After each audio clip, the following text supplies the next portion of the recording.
আসসালামু আলাইকুম everyone, welcome back to my channel. আশা করছি আল্লাহর রহমতে সবাই ভালো আছেন। আমিও আল্লাহর রহমতে অনেক ভালো আছি। আজ আপনাদের সাথে শেয়ার করব রাতের বেঁচে যাওয়া ভাত দিয়ে ফ্রাইড রাইস রেসিপি। আশা করছি রেসিপিটি সবার ভালো লাগবে। চুলায় একটি ফ্রাই প্যান বসিয়ে এর মধ্যে দিয়ে দিয়েছি 2 চা চামচ সয়াবিন তেল। তেল হালকা গরম হয়ে আসলে এর মধ্যে দিয়েছি 2টি পেঁয়াজ কুচি। পেঁয়াজগুলোকে কিছুক্ষণ ভেজে নেব। দিয়ে দিচ্ছি 2টি কাঁচামরিচ কুচি, হাফ কাপ গাজর কুচি, হাফ কাপ টমেটো কুচি। সব কিছু একসাথে ভালোভাবে মিশিয়ে নিচ্ছি। তারপর দিয়ে দিচ্ছি পরিমাণ মতো লবণ। প্রায় 3 থেকে 4 মিনিটের মতো সব কিছু একসাথে ভেজে নেব। রাতের অবশিষ্ট ভাত থেকে গেলে সকালে আমরা কি করব তা ভেবে পাই না। অনেকে ঠান্ডা ভাত খেতে চায় না। তো সকালবেলা এভাবে করে যদি আপনারা ফ্রাইড রাইস তৈরি করে দেন, তাহলে বাড়ির বড় থেকে ছোটরা সবাই খুব মজা করে খেয়ে নেবে। সবজিগুলোকে কিছুক্ষণ ভেজে নিয়ে তারপর দিয়ে দিচ্ছি 2টো ডিম। তো ডিমগুলোকে ঝুরি ঝুরি করে ভেজে নিতে হবে।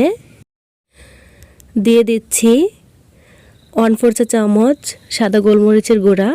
তো আপনাদের হাতের কাছে গোলমরিচ না থাকলে স্কিপ করতে পারেন। ডিম আর সবজি কিছুক্ষণ ভেজে নিচ্ছি। তারপর দিয়ে দিচ্ছি রাতের অবশিষ্ট ভাত। তো ভাত দিয়ে যে এত মজার রেসিপি তৈরি করে নেওয়া যায়, বাসায় একবার ট্রাই করে দেখলেই আপনারা অবশ্যই বুঝতে পারবেন।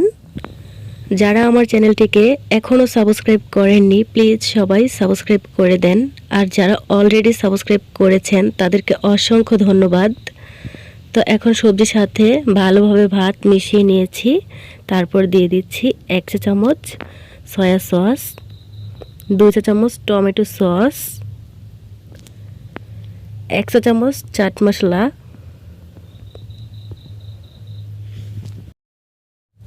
সব কিছু ভালোভাবে মিশিয়ে নিয়ে 3 থেকে 4 মিনিটের মতো রান্না করে নেব।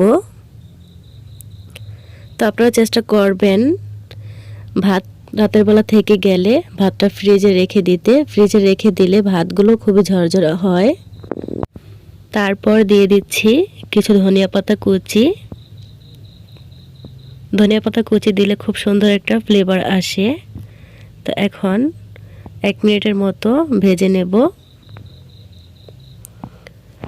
তো আমার আজকের রেসিপিটি আপনাদের কাছে কেমন লেগেছে তা অবশ্যই কমেন্টে জানাবেন। তো এই তো তৈরি হয়ে গেল মজাদার রেসিপি। আশা করছি রেসিপিটি সবার ভালো লেগেছে।